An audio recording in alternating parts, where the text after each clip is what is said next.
Bienvenidos y bienvenidas amigos de primero bachillerato. Hoy continuaremos con la segunda parte del video de filosofía medieval y San Agustín de Hipona. Si aún no has visto el primer video, aquí te lo dejo. Así que adelante con el video. Tengo entendido que San Agustín de Hipona perteneció a una secta llamada de los maniqueos. ¿Qué es esto? Porque suena como maniquí. ¿Qué es esto de los maniqueos? Bueno, como hasta en nuestros tiempos y como a lo largo de la historia de la humanidad, era un grupo de pensamientos o de pensadores, ¿no? De filósofos o pensadores. O había un maestro filósofo y tenía sus discípulos, ¿no? Como los antiguos griegos. Entonces el líder de este movimiento o de esta secta era Mani, por eso se llaman maniqueos. Y ellos sostenían que el mundo o la comprensión del mundo debe ser la lucha entre el bien y el mal, entre lo bueno y lo malo, se podría decir, ¿no? Y San Agustín era parte de esta secta. Por eso, al estudiar o profundizar en la teoría de esto o principios de esta secta, es donde conoce el cristianismo y se da cuenta que no es así. Entonces, San Agustín lo que logra decir después es que el mal no existe en sí mismo como algo material, algo fáctico, sino más bien que el mal, en la comprensión de Dios que el hombre puede hacer, es la ausencia de bien o la ausencia de mal, pero el mal no existe en sí mismo, sino es una condición de la realidad o de la existencia, pero como ausencia del bien o la ausencia de Dios. Es lo que al final San Agustín termina diciendo, ¿no? Y lucha contra el maniqueísmo prácticamente.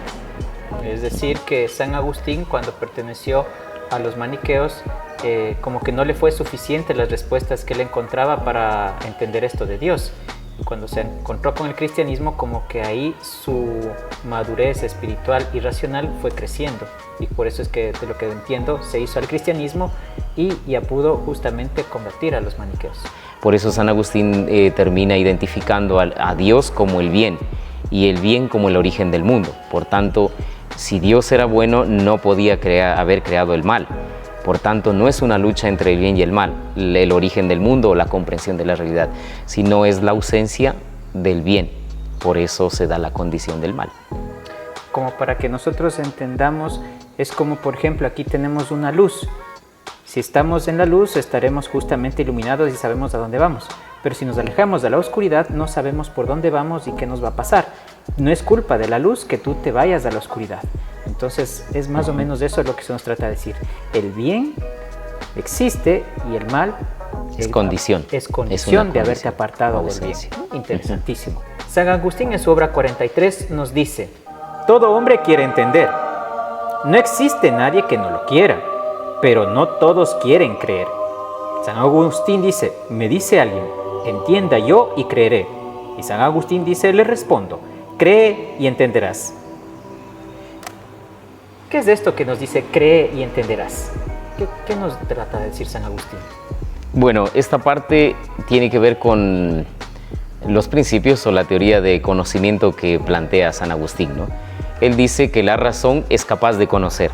Y es capaz de conocer porque la realidad interfiere en mi existencia por los sentidos, lo que escucho, lo que miro, lo que siento, ¿no? Lo que huelo también podría ser. Entonces dice, la razón es capaz de conocer esto que es sensible. Todo lo que percibe. Todo lo que percibe en la realidad. Por tanto, después de eso también puede pensar en lo que ya conoció por cuanto existe. Eso es la razón, el ejercicio del conocimiento, ¿no? A través de los sentidos. Entonces dice, pero para conocer a Dios también tengo o hago el ejercicio de pensarlo, porque existe, y puedo pensarlo porque existe en sí mismo. Y Dios mismo me ayuda o me inspira o me da la capacidad de pensarlo y conocerlo con el razonamiento, por cuanto existe, porque pienso. En este sentido dice, pero no es suficiente con eso porque hace falta creer en lo que yo pienso, en lo que yo razono, o creer en lo que la razón logra identificar o conocer a través de los sentidos. Por tanto, dice, yo puedo conocer, pero sin embargo no creo. Y no está bien esta parte del razonamiento o la forma del conocimiento que plantea San Agustín, sino que hace falta primero creer para conocer o para entender. Y por tanto también para creer o para tener fe tengo que primero conocer, razonar. es lo que plantea como principio del conocimiento, tanto en el conocimiento en forma general como también del conocimiento de Dios, o como también la fundamentación de la existencia de Dios. Es justamente lo que se complementa, que comentabas hace un momento, que la fe y la razón no son opuestas, sino son complementarias. Entonces, claro, tengo que creer para poder entender, y el entender me ayuda justamente a creer de una manera fundamentada. Es decir, para evitar justamente lo que a veces vivimos en este mundo. A veces creemos por puro folclore, simplemente herencia, ¿no? Creo en Dios porque mi familia siempre ha creído en Dios, o no creo en Dios porque no pueden comprobar que existe. Entonces, miren cómo en la filosofía medieval San Agustín nos enseña que fe y razón pueden ir juntas, no son opuestas. Es la cuestión de justamente un razonamiento que también viene con una creencia, es decir, con una fe. Creo en lo que amo. Y solo porque creo y amo, y yo comprendo y conozco. Que eso también viene, según la comprensión de San Agustín, viene dado desde Dios, ¿no? Desde el sumo bien que es Dios, que está en mí o se manifiesta y me lleva a hacer este ejercicio de razonamiento. Creo que en este dilema de la fe y la razón, muchas veces creo que nos empantanamos porque no podemos entender, como dicen por ahí, la voluntad de Dios. No podemos entender el pensamiento de Dios. Como si somos racionales no podemos entender a un Dios. No se puede comprender a Dios totalmente, porque nosotros buscamos la felicidad, pero no la entendemos la felicidad en cuanto servicio o el darse a los otros, sino la felicidad la buscamos de forma externa para nosotros, y que el medio o las cosas o hasta las personas nos den felicidad, pero no entendemos nosotros la felicidad desde dentro, o como un sentido de vida profunda. Y ahí no entendemos a Dios, porque Dios lo único que nos pide a nosotros es ser felices, pero haciendo el bien. Y esa parte nosotros la desconectamos de nuestra realidad. Claro. Por eso no logramos comprender a Dios. Ahora hay un santo, no recuerdo el nombre, que dice que todo lo que nosotros decimos de Dios no es Dios. Lo único que podemos decir de Dios es que existe y que es Dios, nada más. Porque lo demás, si decimos Padre, que es misericordioso, es bueno, estas son características humanas. Claro. Y es insuficiente. Es insuficiente, porque podemos generar una tergiversación de la imagen de Dios. Un Dios que castiga, un Dios que protege, un Dios milagrero puede ser, un Dios que hace favores o milagros. Por eso también mucha gente pierde la fe o duda de Dios, porque reza tanto o hace un sacrificio y no se curó del cáncer, no le fue bien en el negocio, o no logró mantenerse firme en su matrimonio, se destruyó.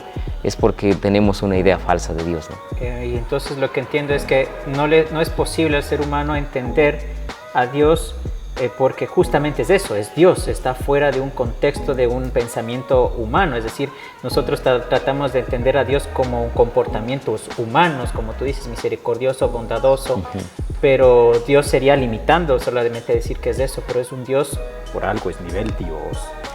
Entonces no se va a poder, y como tú bien lo dijiste, o sea, enfocarnos en tratar de entender a Dios, al contrario, nos vamos a alejar en lugar de seguir el producto que Él nos dejó, que, como dices, la búsqueda de la felicidad a través del amor al servicio de los demás. Bueno, para ya terminar esta interesante entrevista, Andrés, ¿cómo podríamos, utilizando la filosofía, alcanzar la felicidad?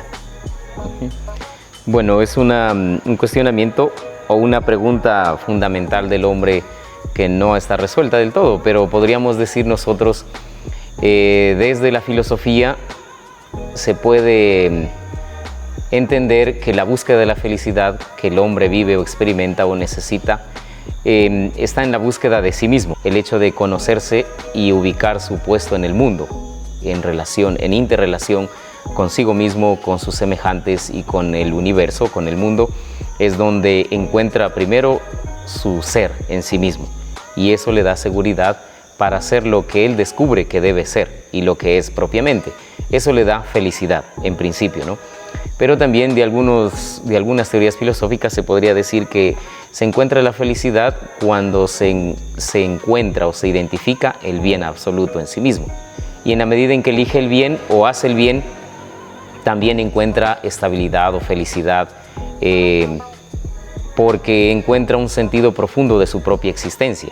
Y en consecuencia también decir, como yo encuentro mi puesto en el mundo, me doy cuenta que si yo vengo o tengo relación con el sumo bien o el bien absoluto, también mi estabilidad o mi felicidad está en que yo puedo dar algo de bien o hacer el bien. Queremos alcanzar la felicidad o al menos raspar un poco la felicidad. Ya nos lo han dicho los filósofos antiguos, medievales y también veremos en un futuro también los modernos, que hay que hacer el bien. El bien te ayuda a dar sentido a tu vida y ese bien te ayuda a ser feliz. Entonces, ¿quieres ser feliz? Haz el bien. Gracias, Andrés, por este día que nos has compartido tus conocimientos. Gracias a ustedes por acompañarnos y esperamos vernos en un próximo capítulo de Filosofía al Aire Libre. Nos vemos en una próxima. Gracias, Andrés. Muy bien. Chao.